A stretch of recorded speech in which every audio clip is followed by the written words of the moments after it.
Imaginez entrer dans une boutique chic avec l'objectif de trouver un article unique pour un événement important.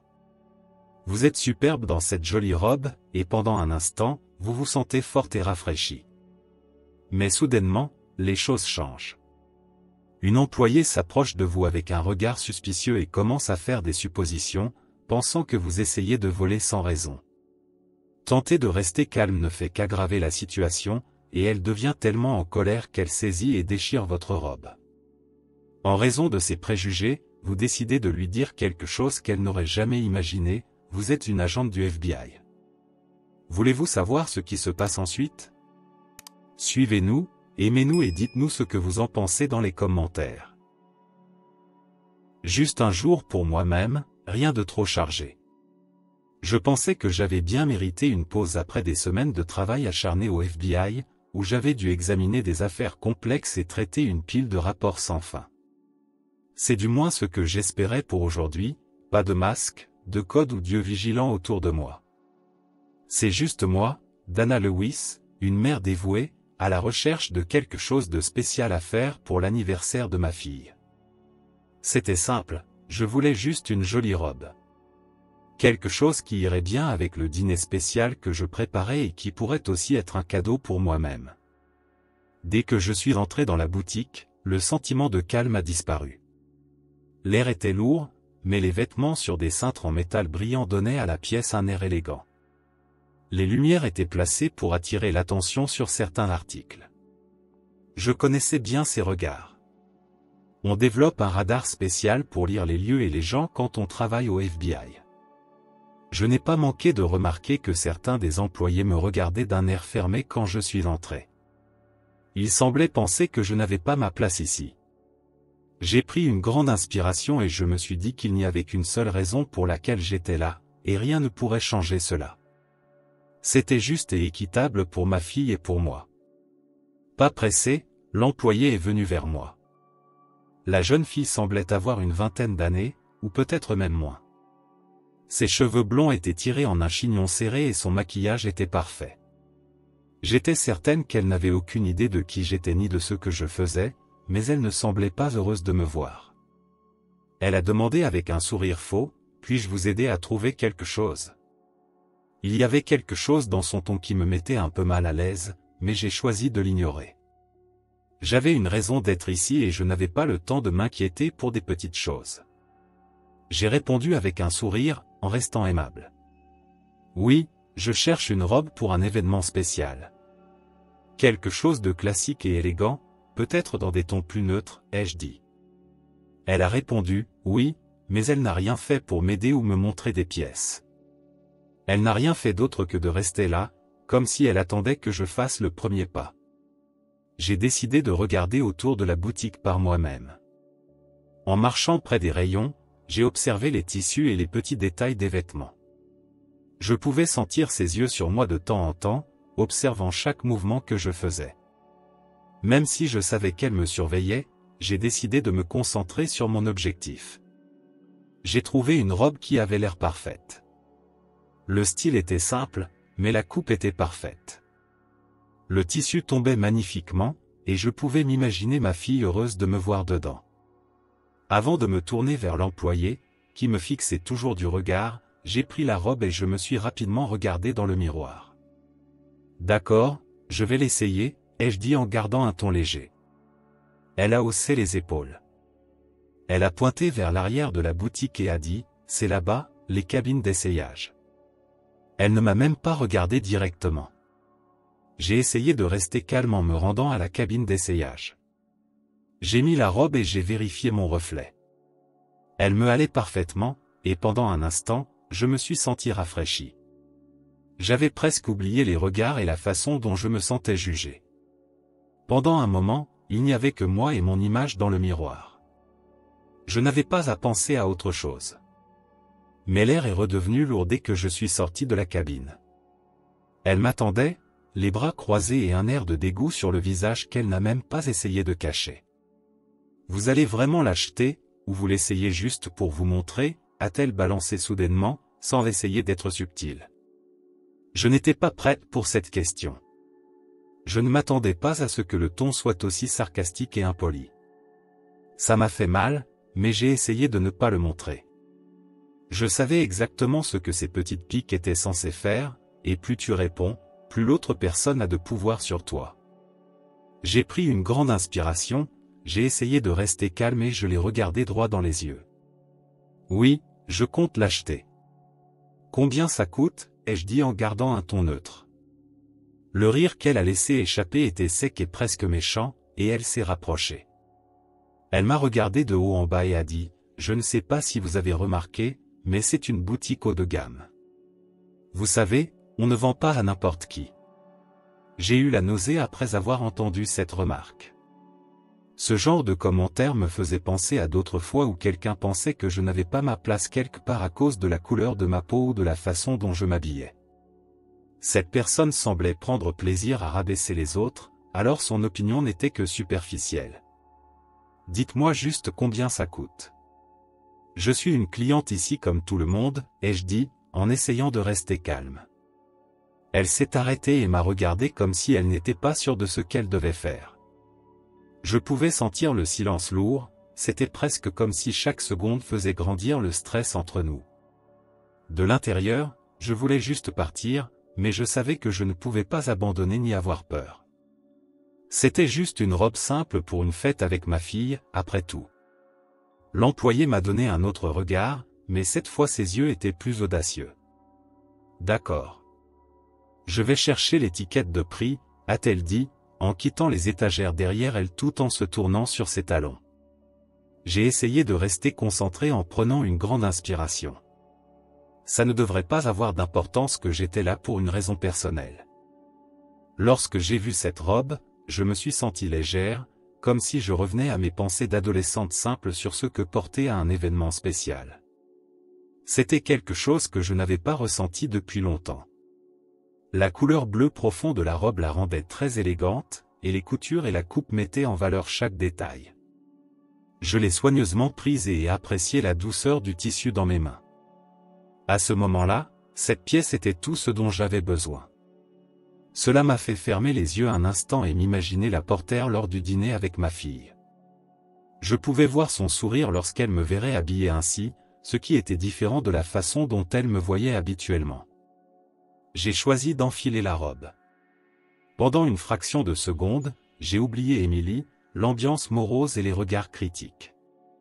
Je me suis calmé, et pris une grande inspiration et me suis dirigé vers la cabine d'essayage. J'ai remarqué qu'à mesure que je passais, ses yeux semblaient rester sur moi et observer chaque partie de moi. Ce n'était pas un regard qui offrait de l'aide ou de la gentillesse. Pas du tout.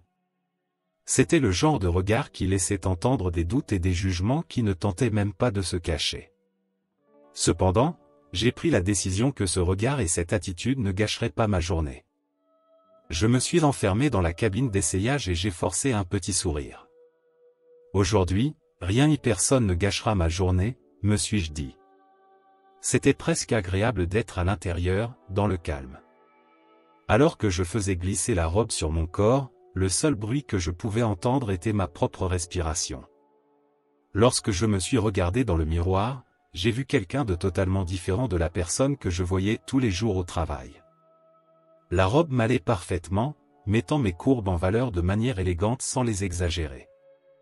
Cela m'a fait me sentir belle et nouvelle, ce que je n'avais pas ressenti depuis un certain temps. À un moment donné, Dana l'agent du FBI n'était plus là. Il ne restait plus que Dana la mère, qui planifiait une fête pour sa fille afin de la rendre heureuse. Alors que j'apportais des ajustements à ma robe et à mes cheveux, j'ai entendu un bruit dehors. On aurait dit que quelqu'un se déplaçait de façon nerveuse, presque sans bouger. Ce petit moment de paix que je voulais faire durer éternellement a attiré mon attention alors que j'essayais de l'ignorer. Mais l'air semblait devenir de plus en plus tendu. J'ai entendu des pas s'approcher derrière moi et s'arrêter juste à l'extérieur de la cabine d'essayage. « Vous avez fini ?» La voix d'Émilie, courte et aiguë, est parvenue de l'autre côté de la porte. J'ai essayé de rester détendu en prenant une grande inspiration. Lorsque j'ai ouvert la porte de la cabine d'essayage, la robe était toujours ajustée sur moi. J'ai esquissé un léger sourire mais je suis resté ferme. J'avais le droit d'être ici, d'essayer la robe et de prendre une décision calme sur l'achat ou non de la robe. Oui, j'ai presque fini. Juste un dernier regard, ai-je dit, essayant de cacher mon malaise. Émilie m'a regardé de haut en bas. Son visage était tordu d'une manière qui me faisait penser qu'elle était en colère ou gênée. Cela me mettait mal à l'aise. J'avais l'impression d'avoir pénétré dans son espace et de la déranger en étant là.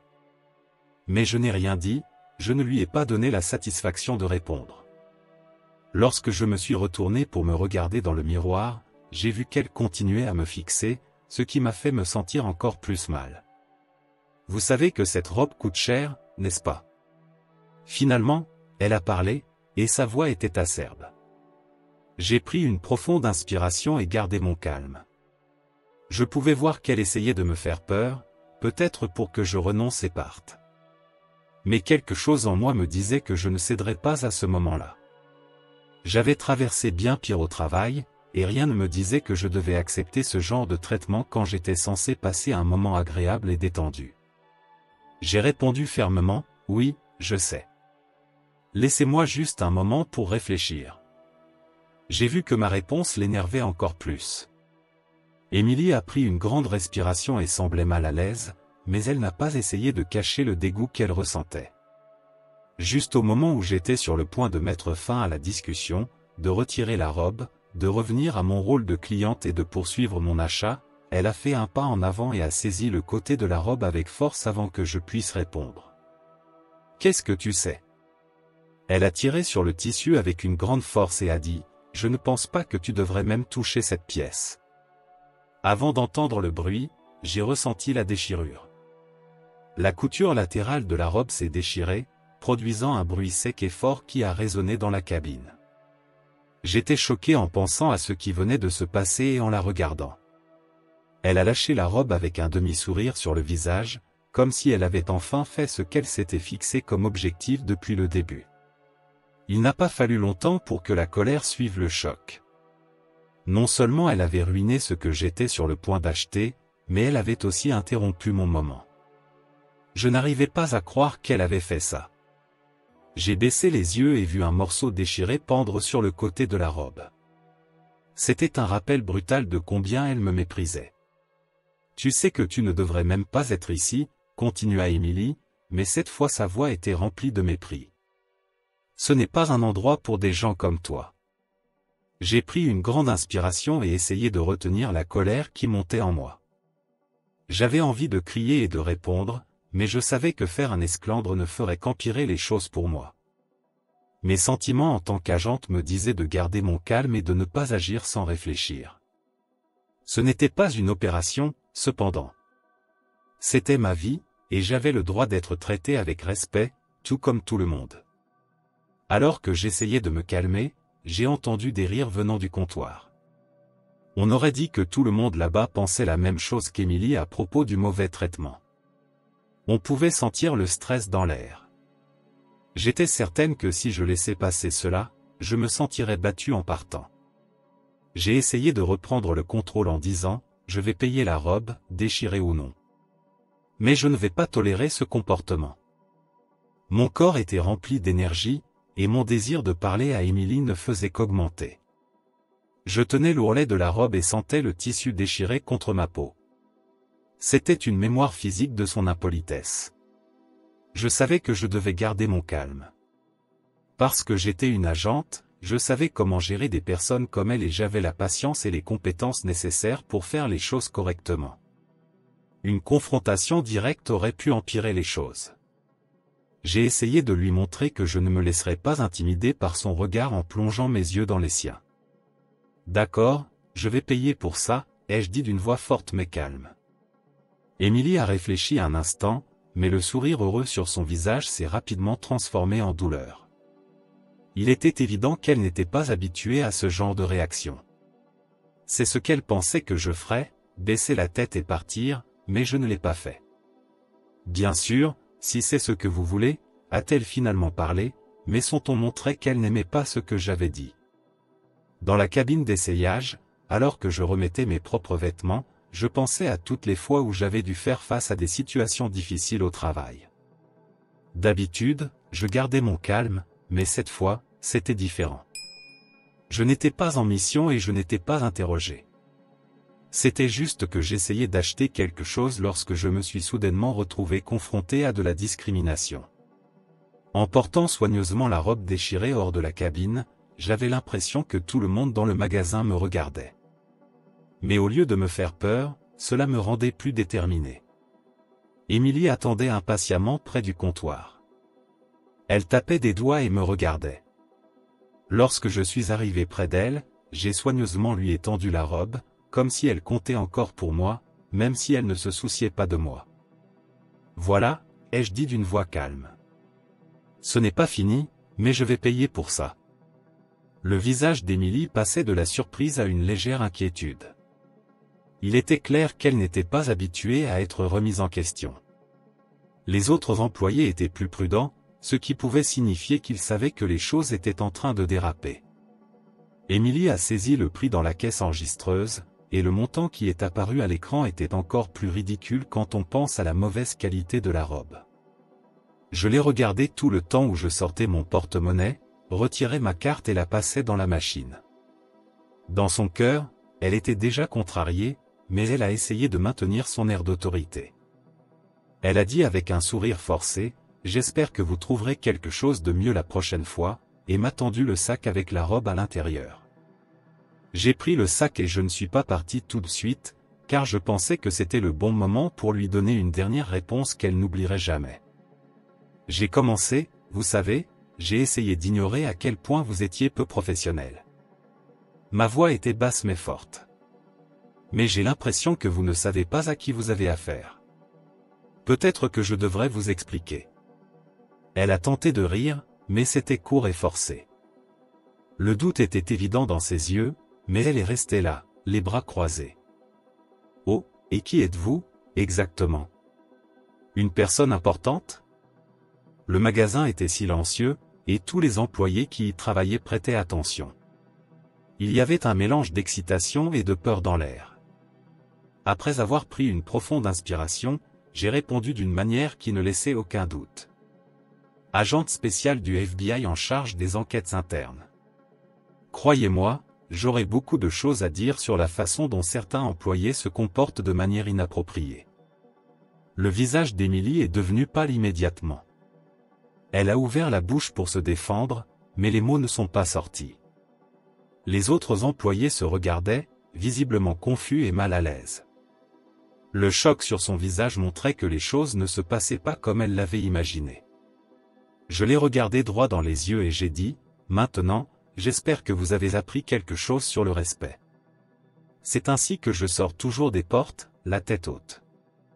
Cependant, je suis sûr que ce que vous avez fait aujourd'hui restera avec vous pendant longtemps. » Dès que j'ai entendu sa réponse, je me suis retourné et je me suis dirigé vers la porte.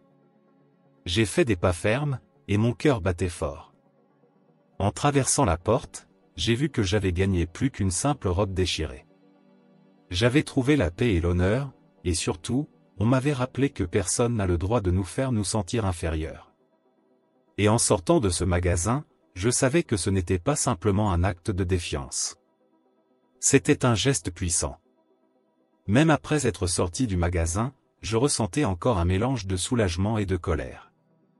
Ça faisait plus mal de me souvenir de la façon dont j'avais été traité que de voir les dégâts sur la robe. J'étais certaine qu'il fallait que je fasse quelque chose. Pas seulement pour moi, mais aussi pour tous ceux qui, comme moi, avaient été confrontés à des regards hostiles et des commentaires alors qu'ils essayaient simplement de profiter de leur temps libre. Après avoir quitté la scène, je suis monté dans ma voiture et je suis resté là un moment, prenant tout cela en compte. J'avais l'impression que je devais raconter cet événement à tout le monde, et je savais ce que je devais faire. J'ai appelé le bureau du FBI sur mon téléphone portable, mais je n'étais pas une agente de service, j'étais simplement une personne en quête de justice. Le téléphone a sonné quelques fois avant que ma supérieure, Karen, ne réponde. Karen était une femme dure, sûre d'elle, qui avait travaillé comme infirmière pendant des années et qui était toujours prête à aider son équipe. « Dana » a-t-elle demandé, ça va, car elle pouvait entendre que mon ton n'était pas normal. Eh bien, pas vraiment, Karen.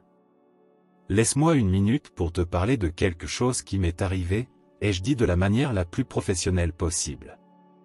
Elle n'a rien dit pendant que je lui racontais tout ce qui s'était passé, du moment où je suis entré dans le magasin jusqu'à celui où j'ai dit à la caissière qui j'étais.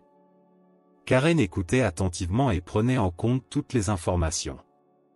Dana, c'est très important. Pas seulement à cause de ce que cela signifie, mais aussi à cause de ce que tu as traversé. Je vais transmettre ça à l'équipe des relations avec la communauté. Ils entretiennent de bonnes relations avec les entreprises locales, et nous nous assurerons que ce comportement soit examiné. Personne, pas même les agents du FBI, ne devrait avoir à vivre cela. Merci, Karen. Juste arrêter que de telles choses se produisent. Je ne veux pas de traitement spécial.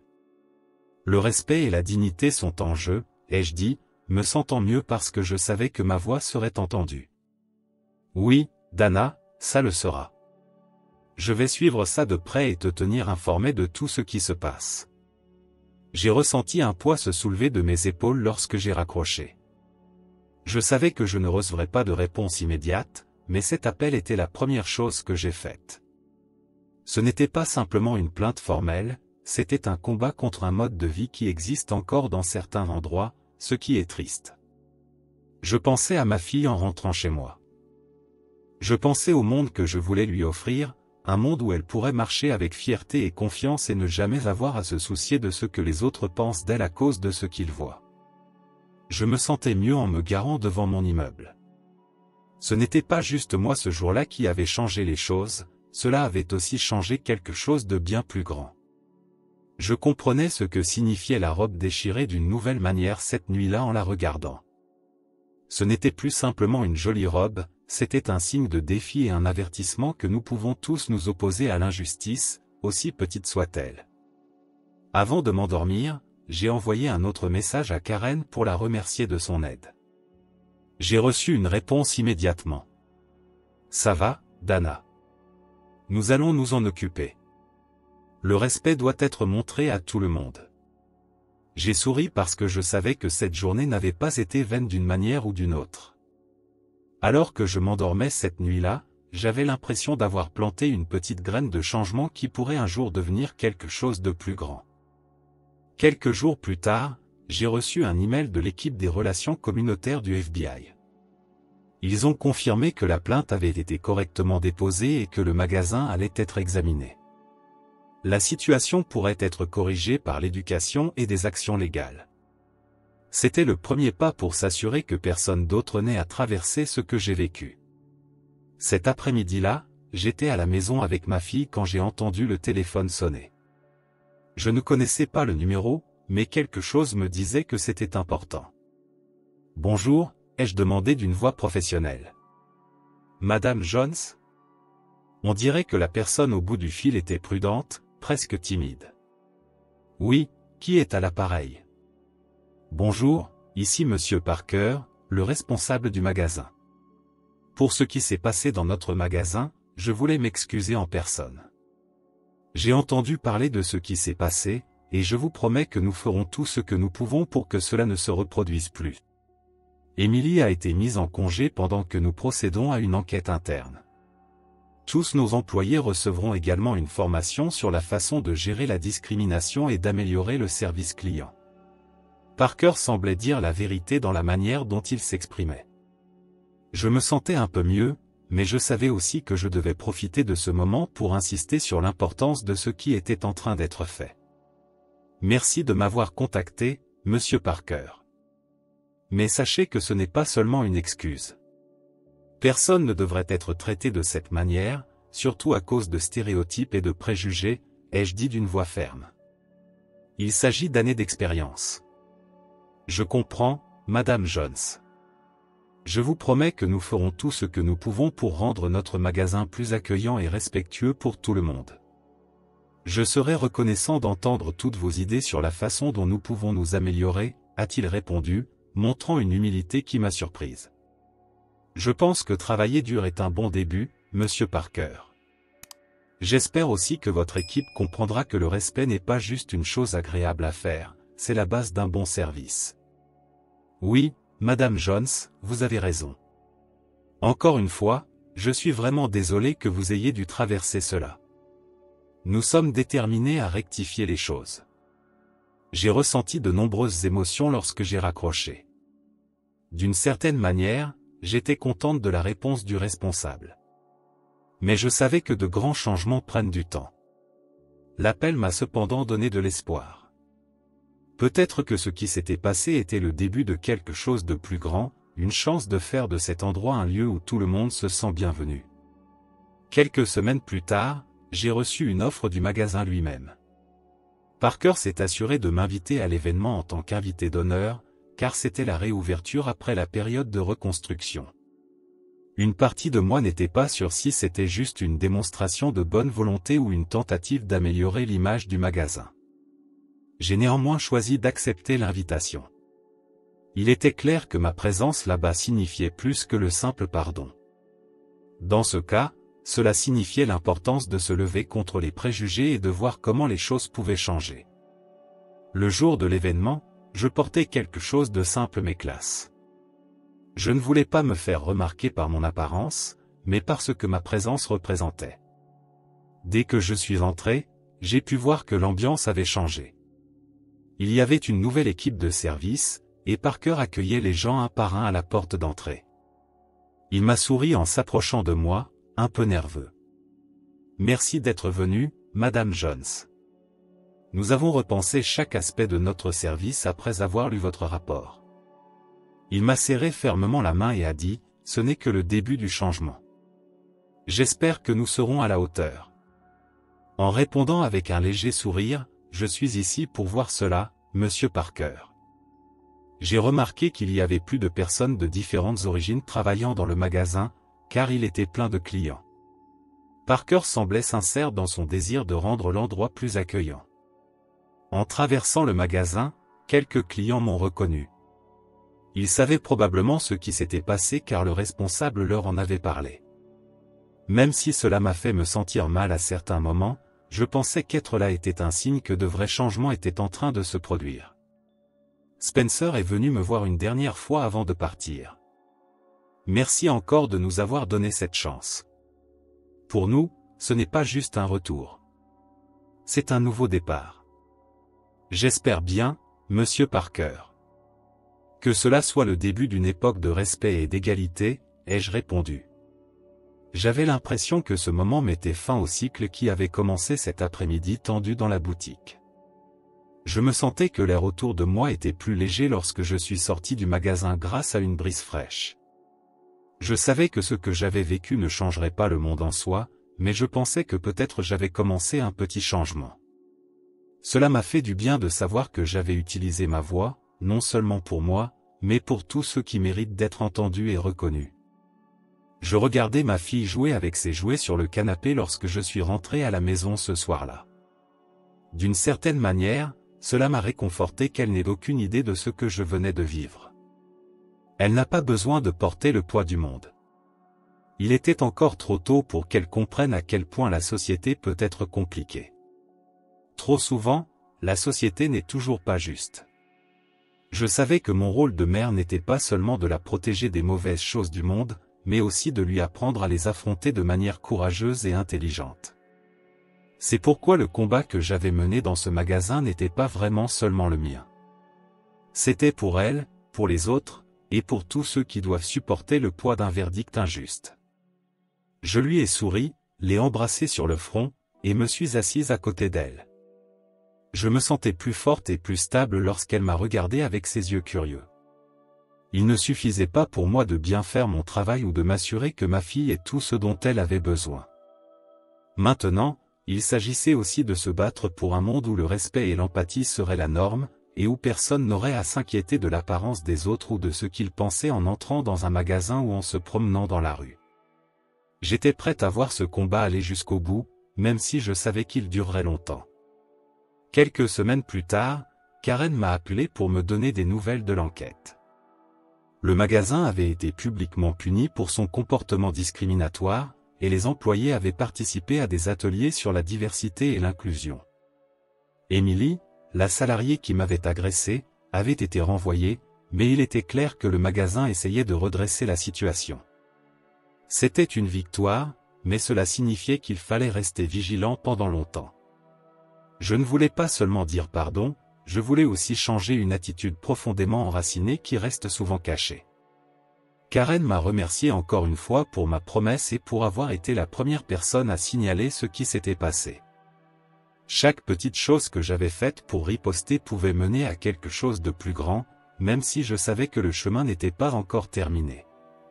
À un moment donné, cette façon de penser pourrait devenir impossible, comme une histoire ancienne d'un monde qui n'existe plus. Les générations futures auraient du mal à y croire. Je suis retourné dans ma chambre ce soir-là avant de me coucher et j'ai regardé la robe. La robe qu'Emily avait déchirée. Maintenant, elle était soigneusement pliée et dans une boîte, comme un rappel du combat que nous menons. Ce n'était pas juste un bout de tissu usé. C'était une image de lutte. Elle était une mère qui n'avait pas peur de montrer au monde à quel point il est important de tenir debout, même quand tout le monde essaie de vous faire tomber. J'ai souri, pris une grande inspiration et regardé la robe une dernière fois. Parce qu'au final, cela a peut-être été la leçon la plus importante, la force n'est pas seulement un pouvoir physique. Cela signifie avoir le courage de se tenir droit quand tout le monde essaie de vous faire tomber. De petits pas comme ceux-ci nous aident à changer notre environnement au fil du temps. Un pas à la fois. Cela m'a apaisé, car je savais qu'à partir de demain, peu importe ce qui arriverait, je serais assez forte pour le gérer. Maintenant, le combat n'était pas seulement le mien, mais aussi celui des autres. Nous rendions le monde un peu meilleur, petit à petit.